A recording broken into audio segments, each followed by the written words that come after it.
이걸 보는 사람들이 그래도 저를 통해서 그런 걸 느꼈으면 좋겠어요. 제가 비록 늦게 시작했지만 열심히 하니까 원하는 목표를 이뤄낼 수 있었고 엄청 힘들었던 것 같아요. 진짜 일을 악물고 돈도 벌고 공부도 하고 진짜 내가 수능 잘 보고 만다 이렇게 했었던 것 같아요. 처음 마음가짐을 나는 진짜 무슨 일이 있어도 이 1시간 동안만큼은 얘네들을 어디서부터 어디까지 외우겠다를 정해두는 거예요. 누군가가 강제로 시키는 게 아니라 내가 나 자신을 강제로 시킬 수도 있어요.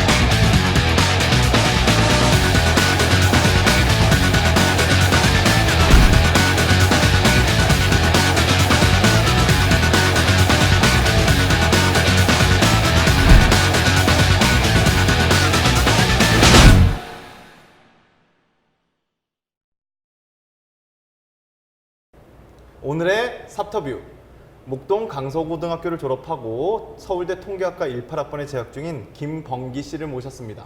만나서 반갑습니다. 반갑습니다. 네. 오늘 이제 삽터뷰를 이렇게 시작하게 되셨는데 오늘 후배들한테 좋은 말씀 많이 해주실 거죠? 네. 네. 경험에 의해서 그냥 허심탄회하게 하고 싶은 말들 다 해주시면 될 것 같아요. 네. 자, 오늘 삽터뷰는 구성이 이렇게 돼요. 1부가 나의 공부 스토리, 2부가 과목별 공부 방법, 3부는 목동에서의 공부에 관련돼서 우리가 크게 3부로 진행할 예정이에요. 안녕하세요. 저는 서울대학교 통계학과에 재학 중인 18학번 김범기라고 합니다. 저는 일단 지역균형 선발 전형으로 통계학과에 입학하게 됐는데 네. 이게 내신이 제가 처음부터 좋았던 건 아니거든요. 고1 때는 아마 1.8 그 정도에서 시작해가지고 3학년 마칠 때는 계속 올라가서 1.3 정도로 해가지고 지역균형 선발 전형에 합격할 수 있게 되었는데 지역균형 선발이면 이과에서는 1등을 한 거죠. 네, 그러니까 본래 학교당 2장이 배정이 되잖아요. 네. 이과 1등, 문과 1등 이렇게 거의 분배하는 걸로 알고 있는데 그럼 지금 강서구에서 1등을 한 거네요. 목동에 있는 그 대단한 강서구에서. 근데 학교 이제 처음 입학했을 때 성적이 조금 안 좋았었어요. 그때가 1.7이라고 하잖아요. 네. 지금 1.7이어도 반에서는 거의 1, 2등을 왔다 갔다 하는 수준이시긴 하셨겠네요. 1학년 때. 반에서 한 3, 4등 했던 것 반에서 같아요. 3, 4등. 그 다음에 이제 고등학교 2학년, 3학년 올라가면서 전교 1등 언제 처음 해봤어요? 2학년 1학기 때 처음 2학년 1학기 때. 공부 스토리네요. 성적이 조금 안 좋았다, 내가 좀 부족했다라고 생각했던 그 친구들이 이제 그걸 치고 올라간 거잖아요. 그 스토리 한번 들어볼게요. 저는 중학교 때 그래도 나름 공부를 잘 했던 것 같아요. 한 전교 10, 그때도 전교 10등 정도 했던 것 같은데 그래서 고등학교를 그냥 일반고 갈 생각하고 있었는데 고3 때 그냥 하나고를 써봤는데 떨어졌어요. 그래서 집 근처에 있는 강서고로 가게 되었는데 워낙 저가 입학할 때도 소문이 좀 자자하더라고요. 수학 문제가 시험이 어렵게 나오고 애들도 잘한다. 그래서 그래도 중학교 때 곧잘 했으니까 그래도 어느 정도 자신감은 있었는데 막상 처음에 들어가서 3월 모의고사로 처음 등수를 매겼는데 고1 3월 모의고사로 그때 30 몇 등인가 했던 것 같아요. 처음에 들어갔을 때. 그래서 좀 충격을 받았었거든요. 그래서 그렇게 좀 열심히 하다가 고1 중간고사 때는 전교에서 10 몇 등 했던 것 같고 그래도 지금까지의 등급은 그래도 별로 안 좋아가지고 지금까지 성적은 못 나왔었는데 그때 뭐 강서구 시험 형식이나 이런 거 익숙해지고 또 제 스스로 아무래도 중학교 때는 학원에 좀 많이 의지하고 그런 시기였다가 이제 고등학교 넘어오면서 제 스스로 공부할 시간이 늘어야 된다고 절실히 느꼈거든요. 그래서 그런 거에 익숙해지다 보니까 점점 올랐던 것 같아요, 성적이. 그 등수를 30 몇 등을 받았을 때 그때 충격이 많이 컸을 거라고 생각을 해요. 왜 자존심이 그때 많이 상했었어요? 그런 느낌은 아니었던 것 같아요. 저는 그냥 진짜 애들이 여기 잘하는구나. 이제 현실파. 여기 진짜 잘하는구나. 우물한 개구리였구나 제가. 그런 느낌이어서 그냥 충격도 처음에 받았는데 그냥 좀 더 열심히 해야겠다는 생각이 더 컸던 것 같아요. 그 중학교 때 이제 중학교도 목동에서 나왔죠? 네네. 그러니까 목동 어느 중학교를 나왔어요? 저는 신목중학교. 신목중학교에서 이제 10등 정도 할 때도 이제 목동은 본래 잘하는 친구들이 또 많이 있잖아요. 그리고 중학교도 시험이 타 지역에 비해서는 좀 많이 어렵게 출제가 되잖아요. 네. 그래서 이미 목동이 익숙해 있는데도 강서구는 더 대단했군요. 딱 네. 들어가니까. 학과 지원 이유예요. 음, 통계학과를 왜 지원했는가? 지금 강서구에서 전교 1등을 했고 직윤 전형으로 집어넣을 때 어쨌든 자신만의 꿈이 있었기 때문에 통계학과를 지원을 한 거잖아요. 그 지원 이유에 대해서 지금 말씀해 주시면 될 것 같아요. 저는 수학을 제일 좋아했거든요. 어. 중학교 때부터 고등학교 때까지 뭔가 다른 과목들은 답이 정확히 없잖아요. 국어나 영어 그쵸. 같은 거는 뭐 읽다 보면은 이것도 답인 것 같고 저것도 답인 것 같고 그런데 수학은 뭔가 하나를 배우면은 그 적용한다는 게 바로 적용할 수 있다는 게 좀 재밌더라고요.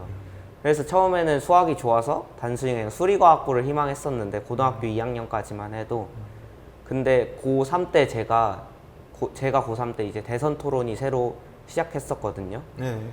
그래서 그 후보들이 막 통계 자료를 가지고 서로 비판도 하고 공약 점검도 하고 그러는데 거기서 막 특히 기억에 남았던 것 중에 하나가 심상정 후보님께서 그 우리나라 공공 일자리 비율이 OECD 국가 평균에 비해서 3분의 1인가 그 정도 수준밖에 안 된다 하더라고요. 근데 그것만 딱 대선 토론에서 그 자료만 쓰셨는데 알고 보니까 그게 총 임금 대비 공공 일자리 임금은 평균이랑 비슷한데 일자리 수만 적은 거였더라고요. 그래서 그런 걸 보면 이제 통계 자료를 잘 해석하고 잘 쓰이는 게 중요한 것 같더라고요. 그래서 그런 게 재밌어 보여가지고 수리과학부에서 이제 통계학과로 희망을 바꾸게 되었어요. 통계 자료를 본래 자신한테 유리하게 쓸 그쵸. 수가 있죠. 본래 통계 자료라는 것 자체가 자신이 유리한 방향으로 자료를 수집하고 모아가지고 하는 걸 이제 직접 본 거네요. 그때 그 대선 네. 토론에서 그때 어떤 기분이었어요? 그걸 안 게 언제 알았어요? 그걸 제가 따로 조사를 많이 해본 건 아니고 그 네네. JTBC 그때 대선 토론 때 팩트 체크라는 팩트체크, 예. 그거를 또 하더라고. 그래서 네네. 거기서 확인해 보니까 그렇다고 하더라고요. 그래서 좀 충격을 먹었던 것 같아요. 그때 네. 이게 지금 통계 자료를 그냥 매번 보여주는 대로 그냥 믿었는데 네. 근데 통계학과에서 지금 공부를 하고 있잖아요. 네. 벌써 이제 대학교 2학년이고 지금 학과는 어때요? 지금 배워나가는 게 좀 재미있나요? 지금까지는 일단 커리큘럼 거의 수리과학부랑 비슷한데 네. 약간의 통계 과목들이 추가되어 있는 거거든요. 그래서 확실히 느끼는 게 통계학과 온 게 좀 더 잘한 것 같다는 생각이 그래요? 들어요. 네. 공부를 열심히 한 친구들은 공부를 한 특별한 이유 같은 것들이 조금씩은 있어요. 그래서 그걸 한번 듣고 싶어요. 저는 일단 수학이 재밌어서 공부도 좋아하게 된 것 같거든요. 약간 그 문제 푸는 게 약간 뭐랄까 그래도 그런 게 약간 놀이처럼 느껴졌다고 해야 될까 어렸을 때는. 그러니까 약간 퍼즐 맞추는 그렇죠. 그래서 열심히 하다 보니까 또 성적이라는 것도 잘 나오고 네. 그게 노력한 게 약간 성취 결과로 이제 이어지니까 성취감도 느끼게 되고 그러면서 계속 했던 것 같은데 고등학교 이제 초반 때도 안 좋았다가 성적이 오르니까 그때까지도 재밌었던 것 같은데 이제 고3 때 정시 준비를 이제 완전 시작하고 본격적으로 시작하고 1년 동안 내내 마음고생도 하고 몸으로도 힘들고 그러다 보니까 그때는 억지로 버텼던 것 같아요. 제가 목표하는 학과에 가기 위해서 그냥 버텼던 것 같아요. 근데 지금 내신이 충분히 좋은 상황이었잖아요. 그 이제 3학년 처음 시작할 때부터 이제 정시 시작을 하셨나요? 그때? 병행하신 거죠? 3학년 네, 1학기까지는 네. 병행하셨고 그다음 이제 3학년 1학기 끝나면서 정시 올인 이렇게 네. 들어가신 거예요. 성적이 잘 받는 게 좋은 친구들이 있고 알아가는 게 또 즐거운 친구들이 있고 약간 어떤 형태였는지 저는 그래도 후자에 가깝지 않았나. 알아가는 게. 왜냐하면 제가 고등학교 수학에도 약간 빠진 내용들 같은 것도 많거든요. 뭐 책들 문제집마다 공식만 나와 있고 증명은 없는 경우도 있고.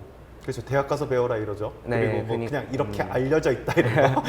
예. 그럴 때마다 저는 약간 인터넷에서 찾아봤던 것 같아요. 증명을 찾아보거나 아니면 제 수준에서 한번 해보거나 약간 그 증명을 알아야 저는 외울 가치가 있다고 느꼈던 것 같아요. 그걸 그냥 암기시키는 게 정말 너무 싫었고 네. 그러니까 전형적인 수학을 좋아하는 이과생 이제 수업을 듣다 보면 내가 지원하는 학과, 지망하는 학과 말고도 고등학교에서는 많은 과목들을 가르치잖아요. 그런 과목들을 배울 때는 어떤 기분이었어요? 일단 과학은 재밌었어요. 되게 수학이랑 아무래도 비슷하다 보니까 과학도 재밌게 했는데 되게 국어랑 영어 할 때가 좀 많이 힘들더라고요. 진짜 전형적이니까 재밌네요. 고등학교 때는 공부를 잘하는 게 생각보다 많은 주변의 인정을 받게 되는 그 중요한 포인트잖아요. 그래서 공부를 잘하면 어떤 점들이 좋았나요? 확실히 말씀하신 것들도 있었던 것 같아요. 네. 고등학교 때도 저희 학교가 등수대로 안 치거든요. 독서실 섹션을. 그래서 네. 약간 그런 데서 나오는 알게 모르게 선생님들 사이에서도 그런 대우 같은 것도 있었던 그쵸. 것 같고 네. 거기 대학교 오고 나서도 공부 잘하는 애들이 이제 주위에 있으니까 네. 또 그만큼 많이 배울 수 있는 것 같아, 주위의 친구들한테. 그래서 확실히 그런 풀이 넓어진다는 게 좋은 게 아닌가 싶습니다. 그 우리나라에서 최고의 명문대인 서울대잖아요. 그 서울대에 있는 친구들을 이렇게 같이 이렇게 사귀다 보면은 친구들한테 어떤 점들이 많이 배울 점들이 조금 있었나요? 그런 것들을 한번 얘기해 주시면. 일단 친구들이 일단 자기 꿈이 일단 거의 대부분 있는 것 같아요. 대학 오고 나서는 약간 저는 고등학교 때 이뤄놓은 게 약간 목표로 한 게 대학 입학이다 네. 보니까 대학 오고 나서는 약간 동기 같은 게 사라졌거든요, 초반에는. 근데 주위 애들 보면은 그걸 끝까지 유지하고 그걸 이루기 위해서 계속 노력하는 친구들도 많이 있더라고요. 그래서 그런 점 보면서 저도 많이 반성하고 되게 고민했던 것 같아요. 1학년 끝나고 2학년 올라갈 때 앞으로 내가 뭘 하고 싶은가 이런 거에 대해서 고민을 할 수 있었던 게 다 이제 친구들 보면서 배워서 그렇게 된 것 같아요. 부모님의 교육 방식이에요.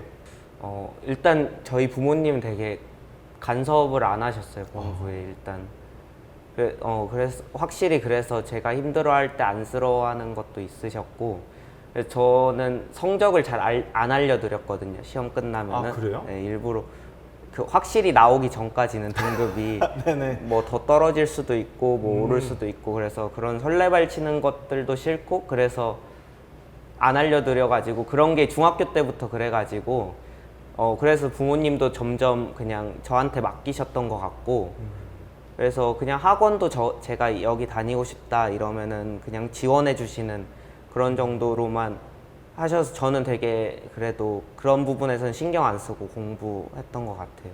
그냥 한번 바로 여쭤볼게요. 어떤 공부 습관을 갖고 있었는지.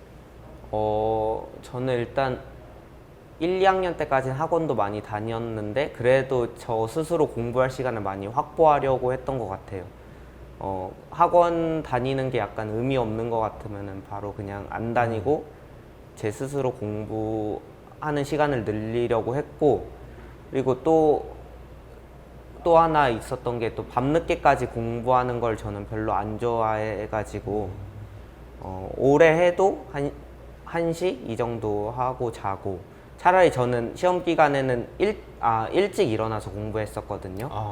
뭔가 외우고 자면은 다음날 일어나서 바로 시험 보면은 별로 기억에 안 남을 것 같아서 네네. 차라리 시험 바로 전날에는 5시인가 일어나서 이제 공부하고 다시 그날 한 번 더 복습하고 네네. 들어가는. 네, 단기 기억으로라도 조금 더 이제 의지하고 싶어가지고 이제 그렇게 했던 것 같아요. 일찍 자고 시험 이제 닥쳐서는 일찍 일어나서 공부하고 그런 거 했던 것 같아요. 잠자는 시간에 대한 얘기들도 많잖아요. 그냥 자기 편한 대로 하는 게 정답인 것 같은데, 일단 경험에 미루어 보자면 네. 아무리 많이 자도 학교 가면은 또 잘 수밖에 없는 것 같거든요. 약간 예. 계속 내내 하기에도 힘들고 또 몸이 피곤하다고 갑자기 느낄 수도 있어서, 또 주위에 애들 자면은 또 자기도 졸리게 돼 있잖아요. 네네. 그래서 안 잘 수 없는 것 같아서, 그래서 그냥 뭐 너무 그렇게 억지로 일찍 잘 필요는 없다고 생각하면서도 그래도 그렇게 밤새고 학교 가서 내내 자는 것도 또 아닌 것 같다고 생각해요, 저는. 효율이 더 중요하다고 생각을 해요. 네, 그렇죠. 학교에서 자는 네. 것도 같은 맥락이라고 생각해요. 제가 네.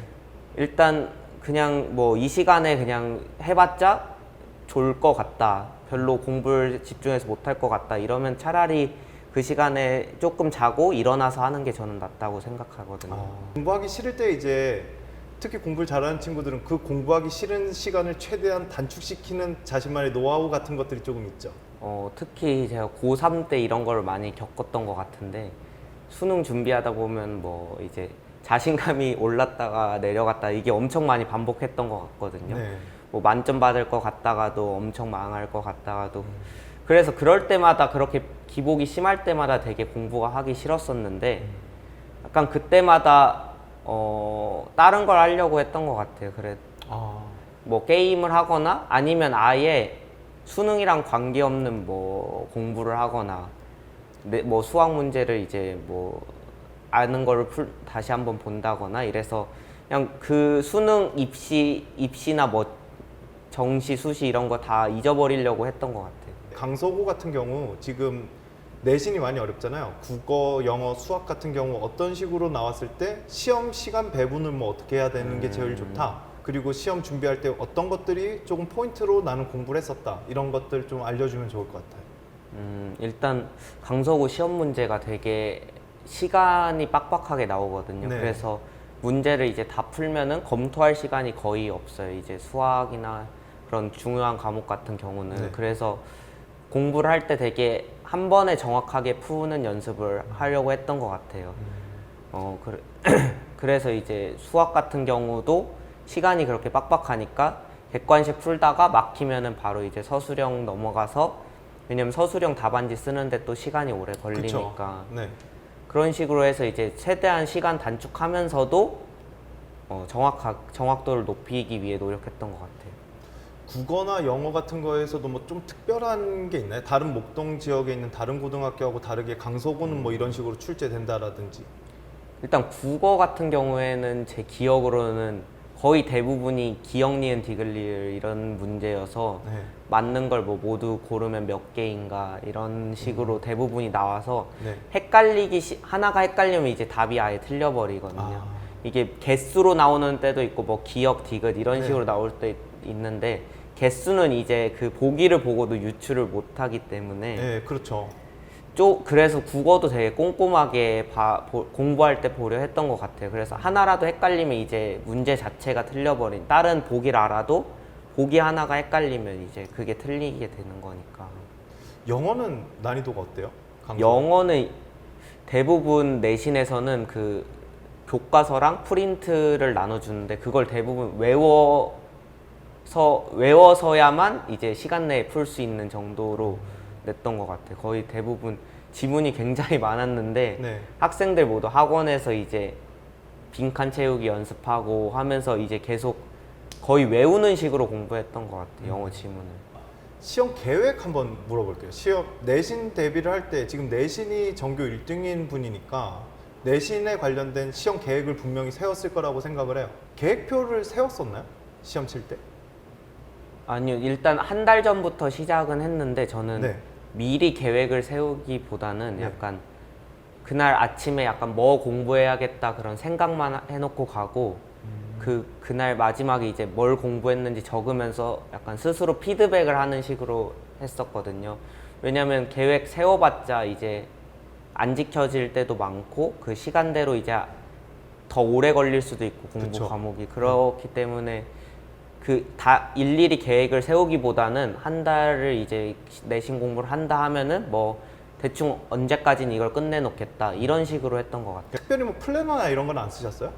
플래너를 쓰긴 썼는데 그것도 이제 그날 뭐 했는지 기록으로. 그러니까 그냥 거기다 쓰는 거죠. 오늘 이거 공부할 거야. 이런 뭐 아, 국어, 그렇죠. 수학 이런 식인 거예요? 네, 그리고 다 하고 나서 네. 몇 시부터 몇 시까지 이거 했다고 적어놓고. 그 이제 마지막 정리만 하는 거예요. 네, 플래너에는.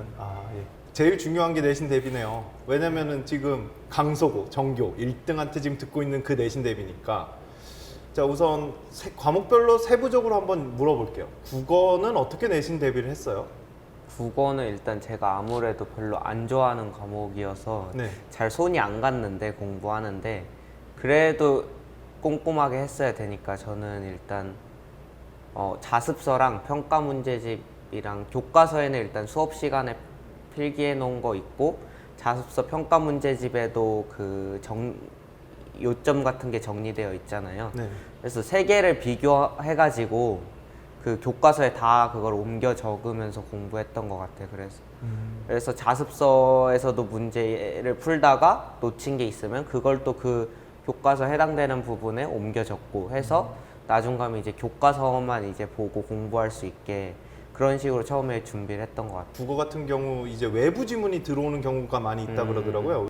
강서구는 저희 때도 그랬는데 그렇게 그냥 외부 지문 등장할 수 있다 하고 했는데 그걸 따로 공부하지는 않았던 것 같아요. 그냥 평소에 방학 때는 그래도 정시 준비를 했거든요. 1, 2학년 때는. 네. 그래서 그런 데서 약간 그런 거 공부했던 경험으로 풀거나 아니면 그냥 내신 공부하는 것도 거에도 약간 연관이 어느 정도 되어 있으니까 그리고 그게 아예 그런 문제만 나오는 게 아니라 뭐 교과서에 어떤 지문이 나왔으면 그거랑 연관되는 뭐 삼위인곡이 나왔으면 송미인곡은 안 배웠지만 보기 문제로 출제한다거나 이런 식으로 했었기 때문에 수학은 어땠어요?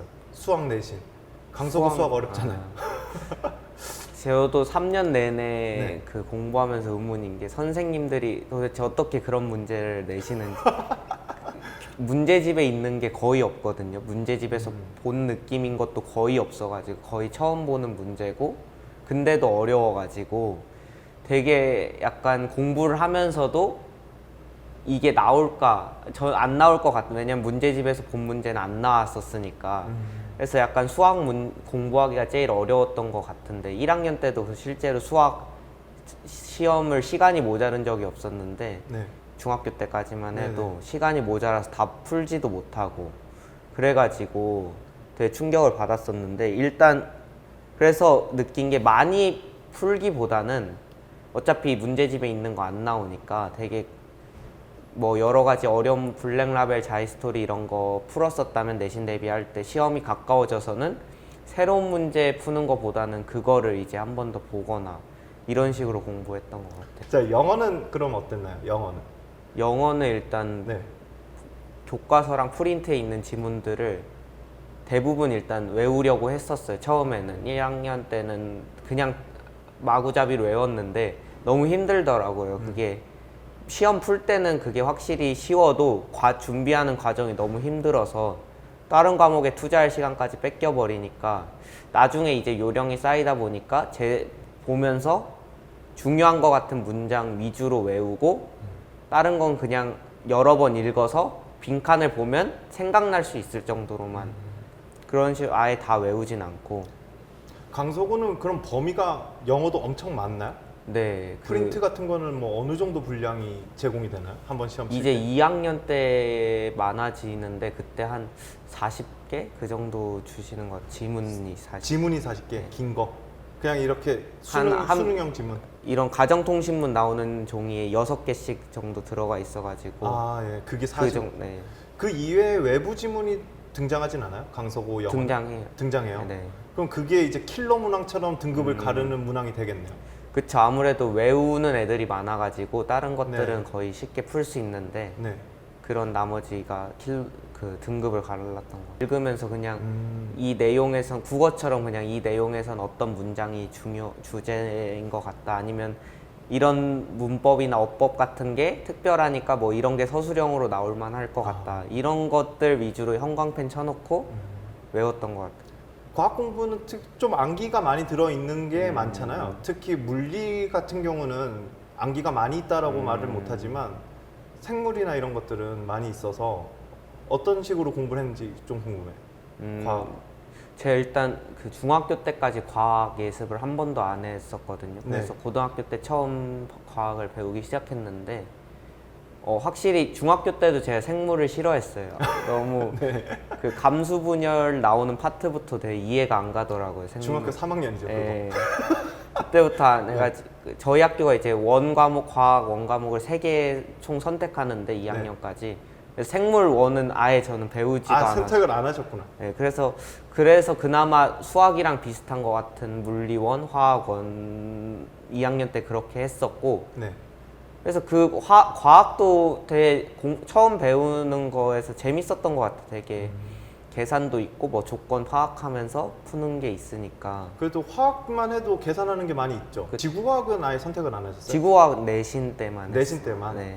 지구과학은 어떠셨어요? 지구과학도 외울 거 많은데. 그쵸. 지구과학도 그래도 뭔가 과학 외우는 거랑 영어 외우는 거랑 느낌이 다르더라고요. 과학은 뭔가 그래도 그 수학처럼 증명 같은 거는 잘 모르지만 왜 그렇게 되는지 모르지만 약간 그걸 적용할 수 있잖아요, 문제들에. 네. 근데 영어는 너무 마구잡이로 외우다 보니까 그게 많이 힘들어요.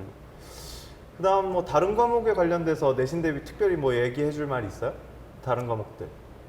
일단 암기 과목들을 안 챙길 순 없잖아요. 일단 네, 수시에서 다 들어가니까. 그래도 그것들을 한국사나 뭐 도덕 이런 걸 안 챙길 수가 없으니까 최대한 저는 수업 때 열심히 들었던 것 같아요. 다른 혼자 거기에 따로 투자하는 게 오히려 아까운 것 같아가지고 차라리 수업 시간을 활용해서 한국사는 뭐 프린트 같은 거 나눠주시면 그거 열심히 보고 나중에 또 교과서 보고 그렇게 해서 교과서 여러 번 읽는 식으로 뭐 문제를 따로 찾아서 풀진 않았고 그렇게 공부했던 것 같아요. 암기 과목 공부할 때 이렇게 써가면서 외우는 편이었어요? 아니면 그냥 눈으로 계속 몇 번을 반복해서 보는 편이었어요? 저는 써가면서 외우는 편이었던 것 같아요. 아. 아까 교과서 계속 반복해서 본다고 말씀드렸던 것도 네. 보면서 네. 따로 정리를 정리를 계속. 그냥 보는 거는 공부에 도움이 안 되는 것 같아요. 제가 스스로 뭔가 읽고 생각을 거쳐서 정리해서 다 받아 옮겨 적는 게 아니라 이제 나한테 필요할 것 같은 것만 그렇게 걸러내는 과정 자체가 저는 굉장히 도움이 된다고 생각했기 때문에 그렇게 공부했어요. 학생부 종합전형으로 지금 현재 들어가신 거는 맞죠? 그러니까 네. 학생부 종합전형 안에 지역균형 선발이 있으니까. 네. 그런데 지역균형 선발은 학생부 종합전형에서도 좀 독특한 전형이잖아요. 1차 합격이 된 다음에는 수능 커트라인으로 커트를 치잖아요, 본래. 네, 그리고 면접 마지막. 그쵸. 네. 그러면 수능 커트가 어땠었어요? 그 당시 서울대 지균이? 세 개 영역만 2등급 이내로 맞으면 됐었어요. 면접 팁 한번 들어봐야 되겠네요. 면접 팁. 일단 아무래도 지역균형 선발 전형은 일반 전형이랑 다르게 네. 그 자소서 질문하고 그런 걸로 들어가지고 면접 보기 전에 네. 그래서 최대한 제가 생기부에 썼던 내용 이런 거 다시 보면서 한번 물어보실 만한 거를 유추해서 정리해보고 제가 1학년 때 썼던 것들은 제가 3학년 면접 보기 전에 까먹었을 수도 있잖아요. 그쵸. 그쵸? 그래서 이제 그런 것들 다시 정리해보고 생기부 자소서에 썼던 책들 뭐 이런 것들도 제가 좀 더 자료 조사를 해서 이런 게 질문이 들어올 수 있겠다. 그런 식으로 유추해서 일단 준비했던 것 같고 실전 같은 경우는 되게 떨 것 같아가지고 면접 네. 볼 때 그래서 그거는 학원을 다니면서 연습했던 것 같아요. 학생 입장에서 준비를 할 때 어떤 부분이 좀 많이 힘들었고 혼자 하기 너무 힘들었다 이런 부분이 있을까요? 혹시? 제일 힘들었던 기억은 과학탐구대라고 있었는데 네. 보고서를 써서 이제 내는 거였거든요. 네. 1학년 때는 저도 열정이 있어가지고 대부분 대회를 참여하려고 했어요. 뭐 영어 말하기 대회 네. 이런 거 있으면 그것도 나가고 다 참여를 했는데 그때 거의 장려상밖에 못 받았었거든요. 1학년 네. 때. 특히 근데 과학탐구대회는 제가 과학을 예습한 적이 없다 보니까 네. 뭘 써야 되는지조차 감이 안 잡히는 거예요. 그래서 그때 뭐 이제 어거지로 이제 학교에서 배웠던 거 교과서에 있는 걸 좀 더 유추해서 쓰거나 이런 식으로밖에 안 돼가지고 네.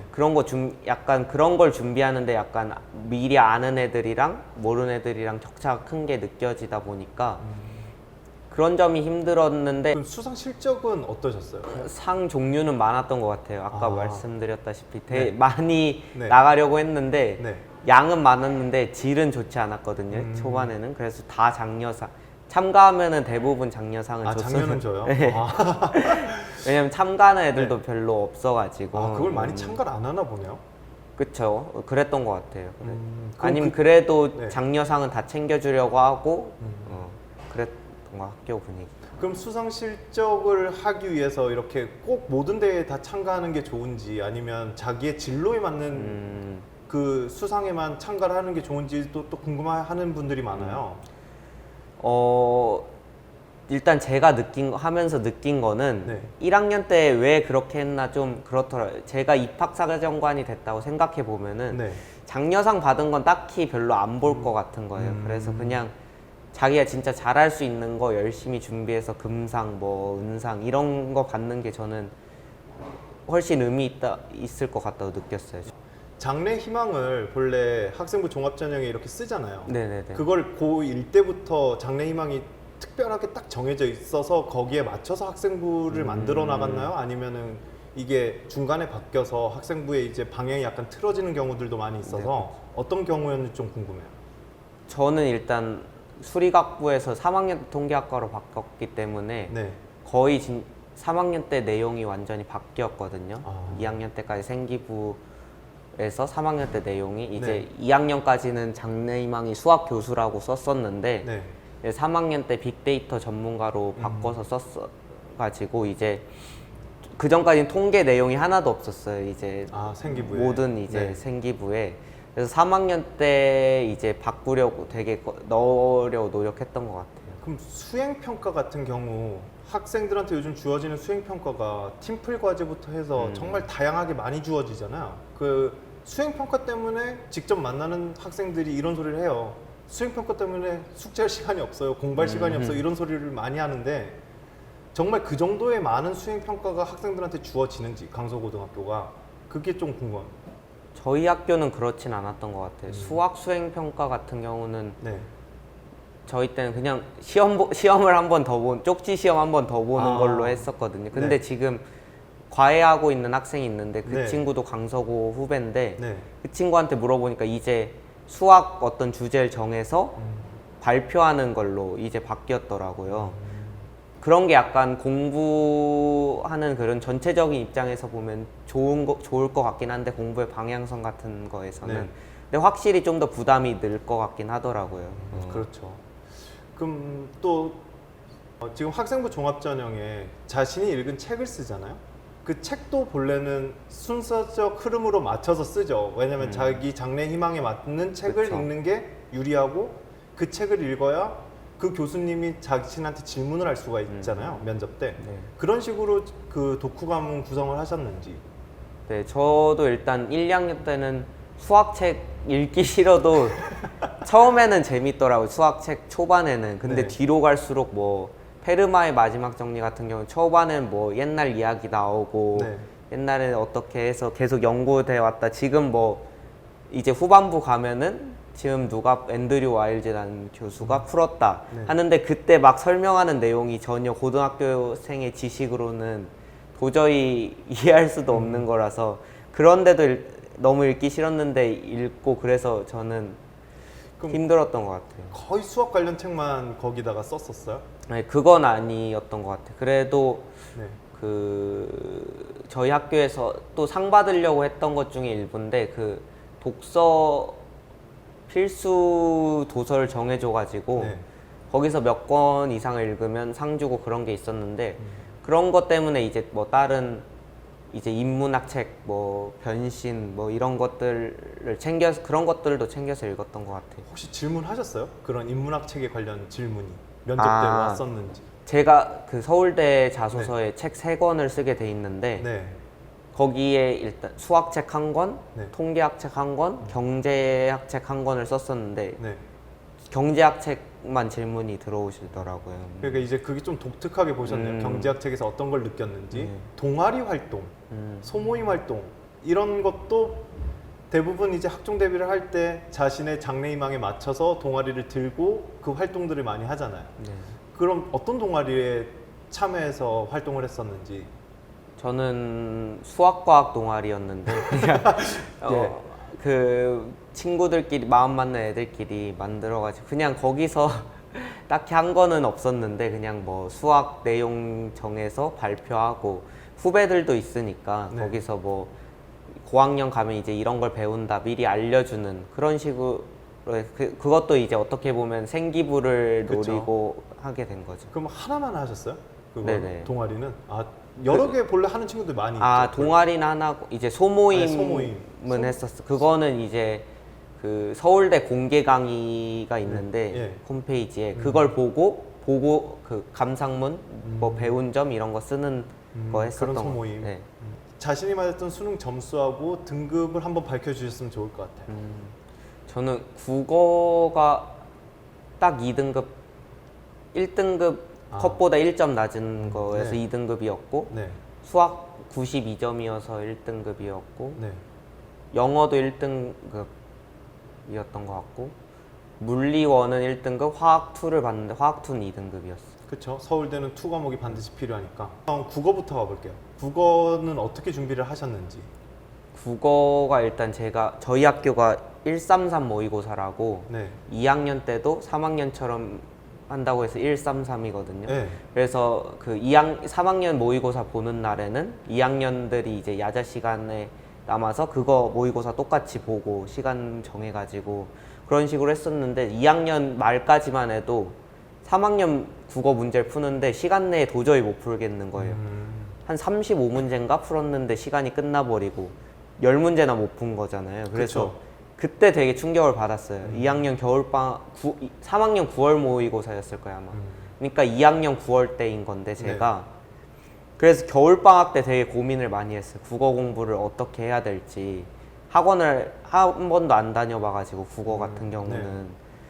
그래서 인강 위주로 겨울방학 때 공부를 하면서 이제 기출 분석 많이 나오잖아요. 국어 네. 같은. 저는 그거를 열심히 했던 것 같아요. 뭐 시중에 기출 문제들 많이 모아놓은 것들이 많은데 거기서 하나 정해가지고 이제 그런 이 모의고사 형식으로 돼 있는 거 말고 뭐 고전시 따로 모아져 있고 네. 현대시 모아져 있고 이런 책들 골라서 뭐 매산비 이런 거 말씀하시는 거예요? 네네 예. 뭐 마더텅 뭐 네, 이런 거 네. 그런 거 골라가지고 이제 처음에는 이제 비문학 같은 경우에는 내용 요약한 거 쓰고 뭐 이 문제는 이 보기는 왜 틀렸고 처음엔 그렇게 하니까 되게 더디더라고요. 네. 그래서 하면서도 아 이게 과연 도움이 될까? 이제 1년도 안 남았는데 이게 과연 내가 지금 하고 있는 게 맞는 걸까 싶어서 되게 계속 끝까지 끌고 가기가 힘들었는데 막상 다 하고 나니까 또 한 번 다시 볼 때는 더 빨라지고 왜냐면 이미 정리가 돼 있는 게 있으니까 또 모의고사 보고 틀린 문제가 있으면 그 파트에 비슷한 내용이 있던 걸 또 바로 찾아가서 그 부분만 또 보면 되니까 처음에는 되게 비효율적이라고 느꼈는데 나중 가니까 그게 되게 도움이 됐던 것 같아요. 국어 같은 경우 지금 독해 시간이 절대적으로 부족한 친구들이 본래 많이 있어서 속독법을 하는 친구들도 있어요. 속독법 어떻게 생각하세요? 저는 딱히 그것까지는 필요 없을 것 같고 공부를 할 때 네. 아까 기출 분석이 그래서 좀 더 좋은 것 같아요. 그 같은 평가원에서 내는 거다 보니까 네. 그 약간 흐름이라던가 논리가 전개되는 흐름이라던가 아니면은 문제를 보다 보면은 이제 그걸 기출 분석을 여러 번 보다 보면 그게 보이거든요. 네. 저도 처음에 기출 분석이 좋다는 얘기 듣고 처음 해봤을 때는 안 느껴졌어요. 그게 생뚱맞게 느껴지고 잘 안 와닿았는데 진짜 여러 번 하다 보면은 읽을 때 실제로 처음 보는 지문을 읽을 때도 느낌이 와가지고 어떤 게 나중에 아직 문제를 보진 않았지만 이 부분이 무조건 나올 것 나오겠구나. 같다. 이런 것들이 있어서 이게 지금 요즘 엄청 길게 나오니까 처음 읽었을 때 그 내용을 다 담고 문제를 풀로 들어가기가 어렵잖아요. 네. 그래서 중요한 것들만 기억하고 가서 이제 보고 그런 나머지 짜잘한 내용들은 다시 돌아와서 풀고 이런 식으로 할 수 있게 준비했던 것 같아요. 그럼 지문을 읽을 때 바로 뒷장에 내가 보진 않았지만 문제가 나올 것 같다 싶은 부분은 체크를 하고 넘어가는 편이었어요? 체크는 어떤 식으로 하셨어요? 뭐 다 비슷할 것 같은데 하지만 같은 거 나오면 뭐 세모 표시 치고 네네.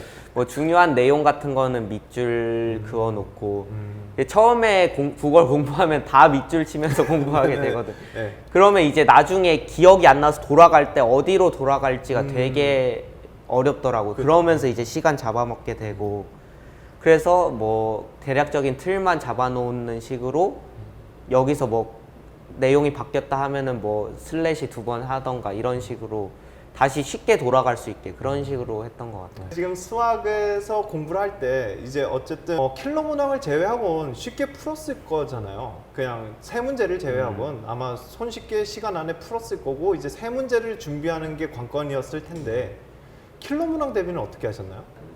수학은 인강으로 많이 해가지고 인강 교재에서 킬러 네. 문항들만 모아놓은 것들도 많잖아요. 네네.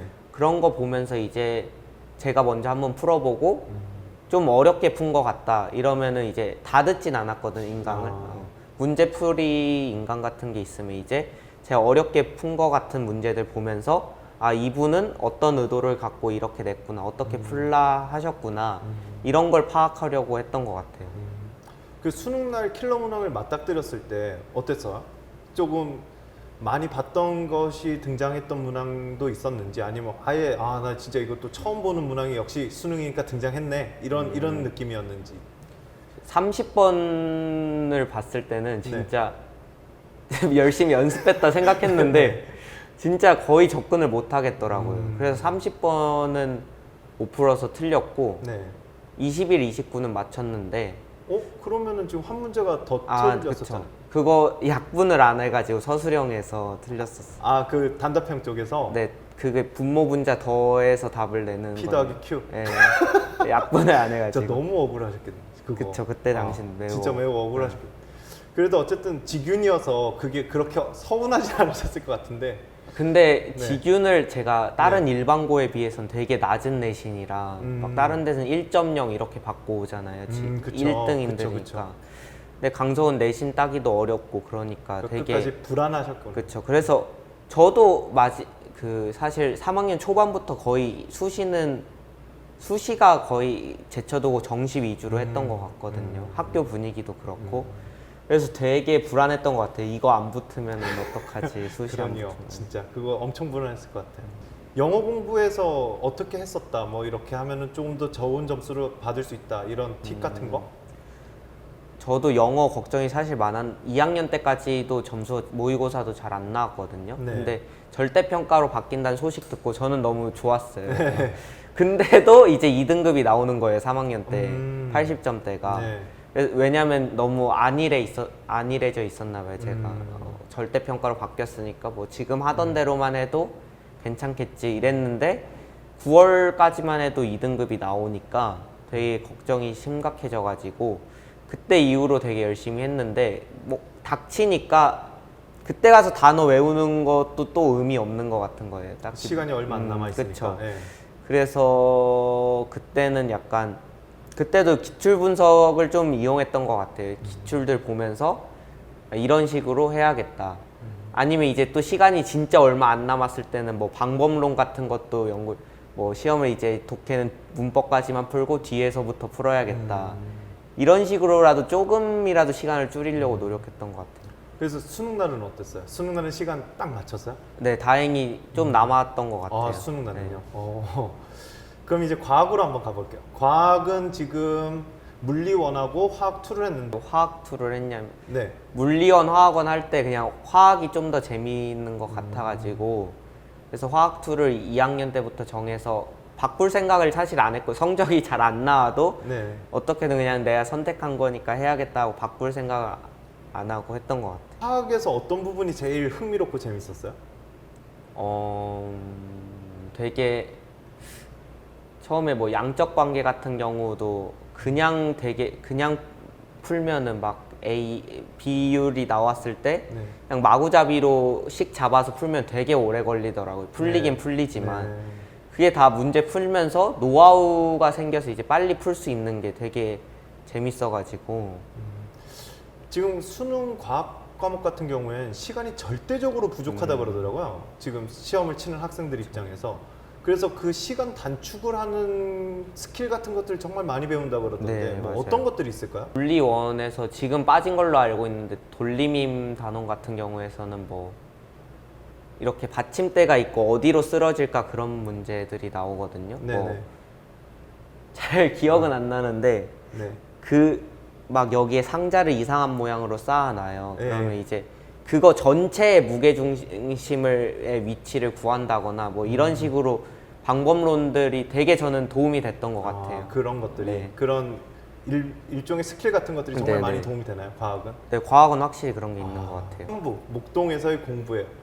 자, 목동 지역은 서울에서도 그렇고 우리나라 전국에서도 대치동 다음으로 대치동 목동이면 우리나라 교육 특구라고 불리는 지역이니까 그리고 이 목동에서 태어나고 쭉 자라온 거예요?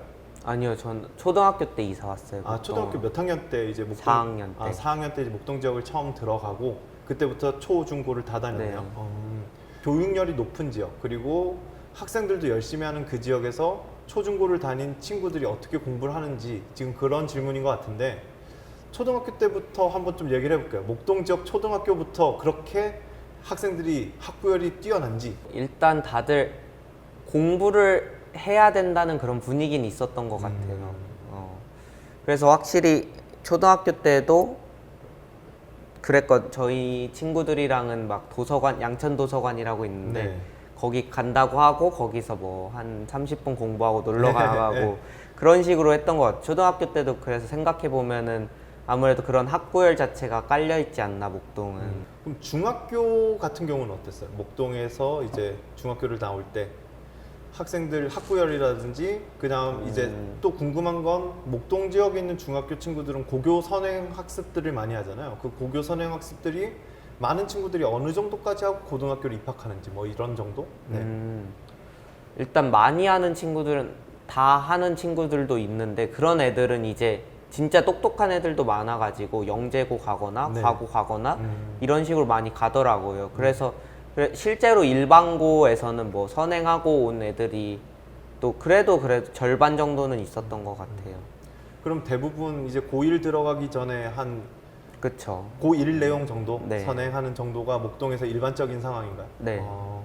그리고 고등학교는 지금 강서구잖아요. 네. 강서구는 목동에서도 알아주는 명문고고 그리고 학생들이 공부를 매우 잘하는 고등학교로 알고 있는데 남자들만 모여 있어도 그 서로의 경쟁심 이런 것들이 이제 많이 심했을 거라고 생각이 드는데 어땠는지. 저는 돌이켜보면 남고여서 되게 좋았던 것 같아요. 저는 경쟁심이 물론 없을 수는 없었는데 그래 네. 서로 경쟁하고 그래도 뭐 이제 같이 운동하고 게임하고 이러면은 이제 풀리니까 네.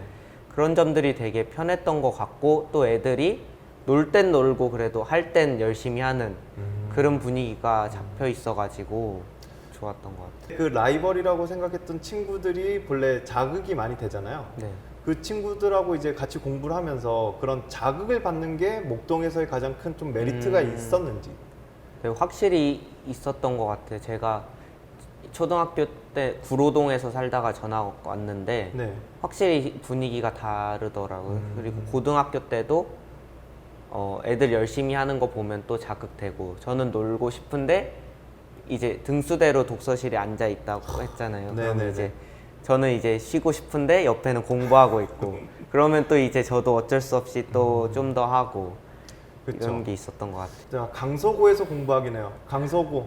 지금 계속 강서구 얘기를 하고 있었는데 강서구가 하도 공부를 잘하는 학교고 그리고 명문고다 보니까 이제 강서구에서 공부가 특별한 부분이 있었는지 아니면 목동 지역에 있는 다른 학교하고 강서구만의 좀 특별한 차이점 이런 것들이 있는지. 일단 가장 큰 차이점인 것 같은 게 저희 학교는 정시 위주로 다 준비했거든요, 애들이. 네. 지금은 어떤지는 잘 모르겠는데 네. 애들이 대부분 정시 2학년 때부터 거의 정시를 준비해가지고 서로 뭐 인강 좋은 게 있다 그러면 정보 공유도 하고 그런 점이 되게 좋았던 것 같아요. 독서실 자리 말고도 성적으로 나누는 게 혹시 있었어요? 그리고 또 독서실 안에서도 사실 네. 50등까지만 이게 A석이라고 하고 또 그 이유는 B석이라고 해가지고 그 자리에 네, 칸막이가 있었거든요. 되게 아, 큰 벽 같은 게 있어가지고 네네. 그런 것도 나누고 또 독서실도 150등까지인가 거기까지밖에 못 들어가가지고 나머지는 식당에서 야자하고 그런 식으로 했었어요. 강서구는 야자가 혹시 강제인가요? 네, 거의 강제예요. 거의 반강제예요? 네, 그럼 고1, 고2 때 야자를 언제까지 하죠? 11시까지. 고1, 고2 때 11시. 그럼 고3이 되면 몇 시까지예요? 고3도 12시까지는 할 수 있는데 대부분 11시에 가요. 아, 대부분 11시에 가는. 네. 그럼 11시에 끝나고 나서는 그 시간에 학원을 가나요? 아니요, 그게 강서구 못 야자 가죠. 네, 그쵸. 학원들이 10시까지밖에 안 하니까. 시스템이 일주일에 몇 시간 이상 채워라. 근데 네. 일주일에 최대가 아마 20시간인가 그랬을 거, 20타임인가 네. 그랬을 텐데 거기서 뭐 15개 이상 채워야 된다 이런 식으로 해가지고 뭐 자기 능력 거 빼가지고 좀 어떤 날은 뒤에 2개 빼가지고 학원 가고 이런 아니면 주말에 가고 이런 식으로. 목동에 있는 고등학교 중에 강서구를 추천할 건지 뭐 다른 고등학교가 더 좋다. 그 고등학교는 이런 시스템이 좋다라는 지금 그런 고등학교 추천에 관련된 질문이던데 강서구 어떤가요? 저는 일단 좋은 것 같아요. 추천할 만한 것 같아요. 지금도 친구들이랑 지금 만나서 얘기해 보면 네. 돌이켜 보면은 재밌었다. 그땐 힘들었지만 네네. 야자하고 힘들었지만 그 안에서 뭔가 일탈하고 야자 선생님 몰래 째서 놀고 이런 것들이 다 추억이었던 것 같고 일단 그런 시스템 강제로 하는 게 잡혀 있다는 것 자체가 공부 시간이 확보되기 때문에 그 점에서는 되게 좋은 것 같아요. 강서구에 들어오는 후배들한테 강서구의 가장 큰 장점 하나만 딱 말씀해 주시면. 빡빡한 시스템 속에서 이제 피어나는 우정? 네, 알겠습니다. 네, 오늘의 마지막 질문이네요. 후배들에게 하고 싶은 말을 그냥 허심탄회하게 해주시면 돼요. 일단 많이 지금 힘들 것 같은데 고등학교 수험생활 준비하기가 그래도 다들 목표가 있으니까 하고 있는 걸 거 아니에요 어느 정도. 그래서 그거를 이제 포기하지 않고 하는 게 제일 중요할 것 같은데 그게 또 어렵죠 자기가. 그래서 너무 부담 갖지 않고 매일 공부해야 된다는 거에 시달리지 않고 그 속에서도 자기가 진짜 뭘 목표로 하고 있었는지 그런 걸 항상 생각하면서 공부했으면 좋겠어요. 예를 들어 자기가 원래 꿈이 이거여서 지금 이걸 여기에 가고 싶다. 기계 하는 걸 만지는 걸 좋아해서 공대를 가고 싶다. 이런 원래 자기 목표를 생각하면서 한 번씩 이렇게 리프레시 하는 게 좋은 것 같아요. 오늘 삽터뷰 여기까지입니다. 감사합니다. 감사합니다.